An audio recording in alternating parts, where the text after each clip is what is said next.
안녕하세요. 오늘 저희가 입수한 문건이 하나 있는데요.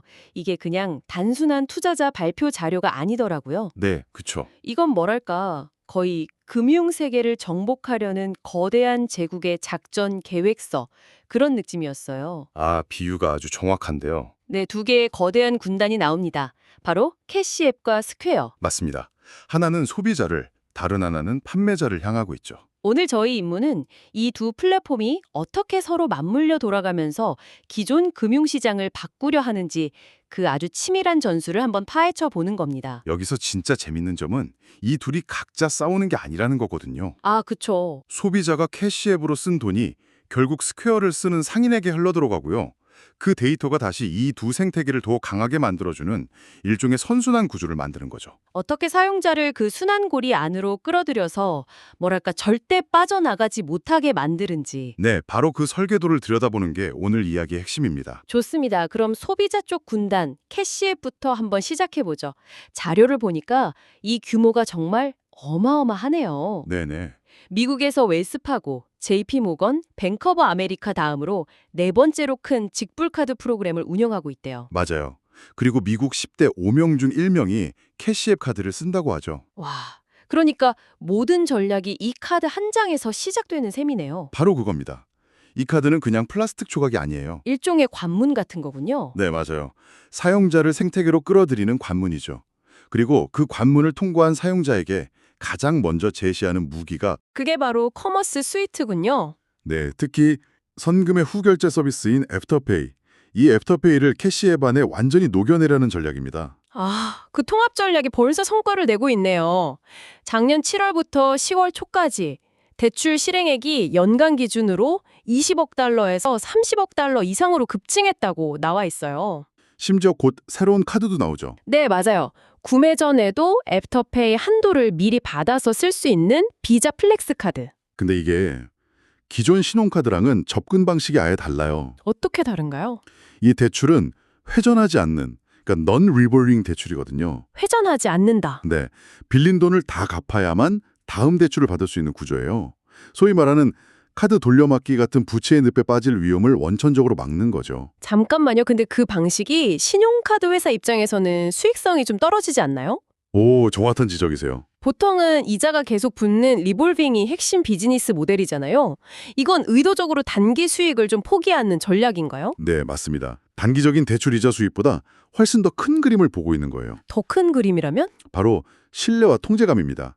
요즘 젊은 세대는 빚에 대한 두려움이 크고 자기 재정을 스스로 통제하고 싶어 하잖아요. 아, 그렇죠. 애프터페이는 그 심리를 정확히 파고드는 겁니다.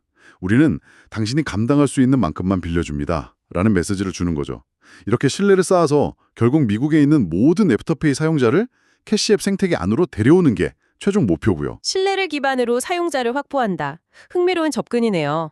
그리고 이게 결국 뱅킹 플랫폼이라는 더 큰 그림으로 연결되는 거군요. 네? 자료를 보니까 캐시앱을 사실상 주거래 은행으로 쓰는 활상 사용자가 불과 몇 년 사이에 200만 명에서 900만 명 가까이 늘었대요. 엄청난데요. 바로 그 지점이 캐시앱 비즈니스의 심장, 그러니까 핵심 엔진입니다.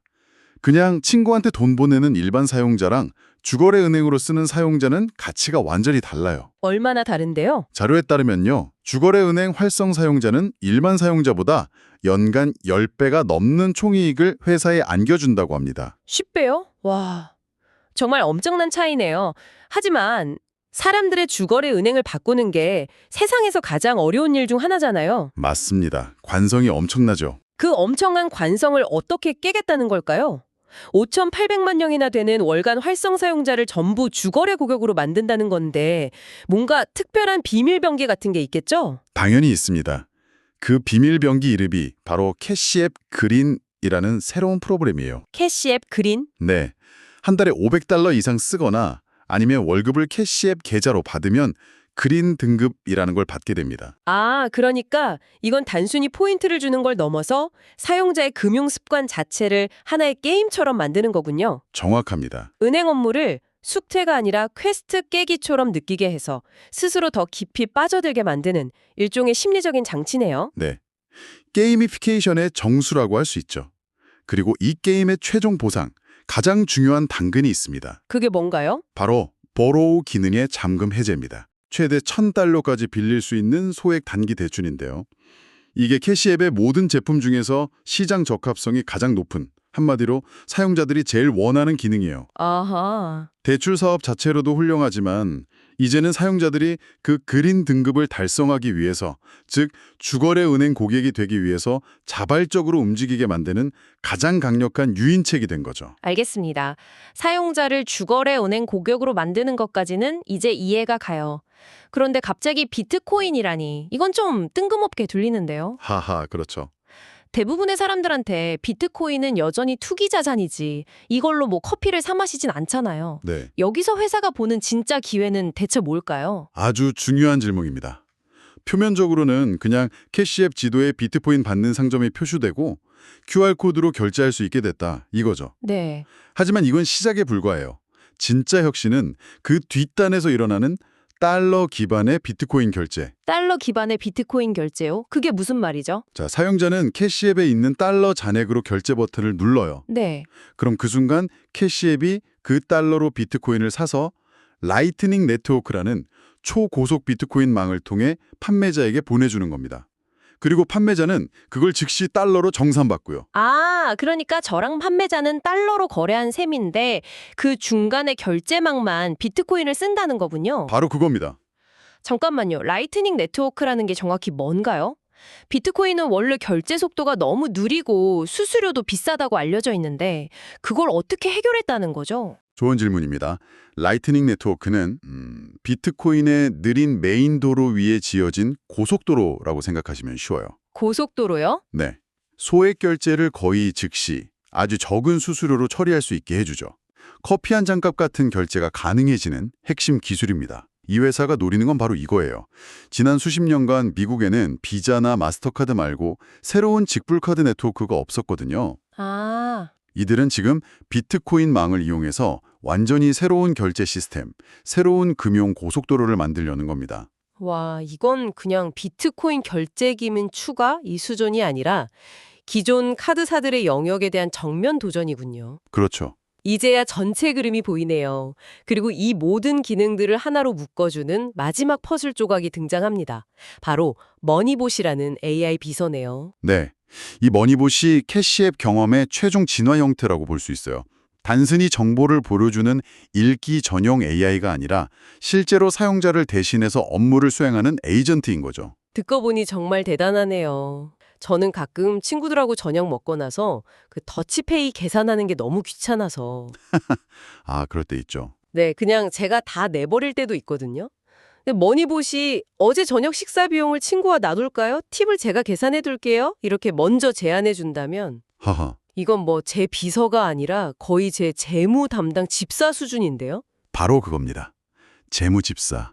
머니봇은 소비 패턴을 분석해서 이번 달에 남는 현금을 비상금 계좌로 옮겨드릴까요? 라고 먼저 제안하기도 하고요. 와, 물론 최종 확인 버튼은 항상 사용자가 누르지만 돈 관리에 복잡하고 귀찮은 단계를 정말 극단적으로 줄여주는 거죠. 궁극적으로는 캐시앱을 켜면 복잡한 메뉴 대신 이 머니봇과의 대화창이 먼저 뜨게 만드는 것. 그게 이들의 최종 목표입니다. 자, 지금까지 개인 사용자를 어떻게 생태계에 꽁꽁 묶어두는지 봤습니다. 그런데 이 이야기의 나머지 절반은 소비자가 돈을 쓰는 곳, 즉 상점에서 일어나잖아요. 맞습니다. 캐시앱 사용자가 라이트닝 네트워크로 커피값을 내려면 그 커피숍이 그 결제를 받아줄 시스템이 필요할 테니까요. 바로 거기서 이 회사의 두 번째 거대 축인 스퀘어가 등장하는 거죠. 네, 스퀘어. 스퀘어의 미션은 동네 상권의 미래를 구축하는 겁니다. 직장 사장님들을 한번 생각해 보세요. 예약 관리, 직원 스케줄링, 재고 관리, 고객 마케팅. 아, 회계 처리까지. 정말 정신없죠. 네, 수십 개의 서로 다른 소프트웨어를 쓰느라 너무 힘들잖아요. 스퀘어는 이 모든 걸 하나로 해결해 주겠다는 거예요. 그게 가능한 비결이 수직적 통합이라고 자료에 나와 있던데 말이 좀 어렵네요. 쉽게 설명해 주실 수 있을까요? 그럼요. 쉽게 말해서 애플이 하는 방식이랑 똑같아요. 아, 애플이요? 네. 애플은 아이폰이라는 하드웨어, iOS라는 소프트웨어, 그리고 앱스토어라는 결제 시스템을 전부 직접 만들잖아요. 스퀘어는 동네 빵집을 위해서 똑같은 일을 하는 겁니다. 하드웨어, 소프트웨어, 금융까지 전부요. 네. 카드 단말기 하드웨어, 재고 관리 프로그램 소프트웨어, 그리고 대출, 금융까지 모두 한 울타리 안에서 완벽하게 돌아가도록 설계하고 제공하는 거죠. POS 시스템이 아니거든요. 어떤 메뉴가 제일 잘 팔리는지, 단골 손님은 누구인지, 재료는 언제 주문해야 하는지 이런 모든 데이터를 분석해서 알려주는 두뇌 역할을 하는 거죠. 그럼 여러 지점을 가진 큰 규모의 판매자들한테도 매력적이겠네요. 그렇죠. 특히 대규모 판매자들을 유치하는데 이 강력한 소프트웨어의 역할이 결정적입니다. 그리고 뱅킹 역시 핵심적인 차별점이군요. 기존 은행들은 사실 작은 식당이나 가게에 대출을 잘 안 해주려고 하잖아요. 위험 부담이 크다고 생각하니까. 맞습니다.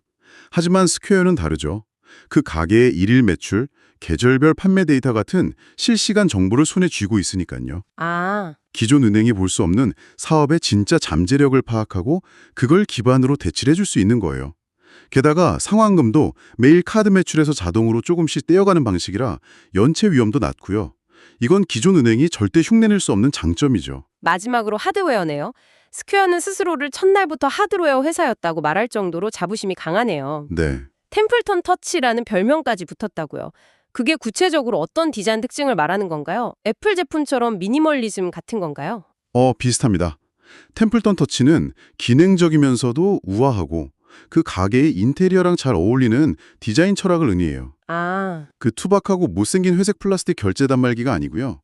카페 카운터 위에 올려두면 오히려 가게의 품격이 올라가는 그런 세련된 하드웨어를 만드는 거죠. 확실히 요즘 사업자들한테는 중요한 부분이겠네요.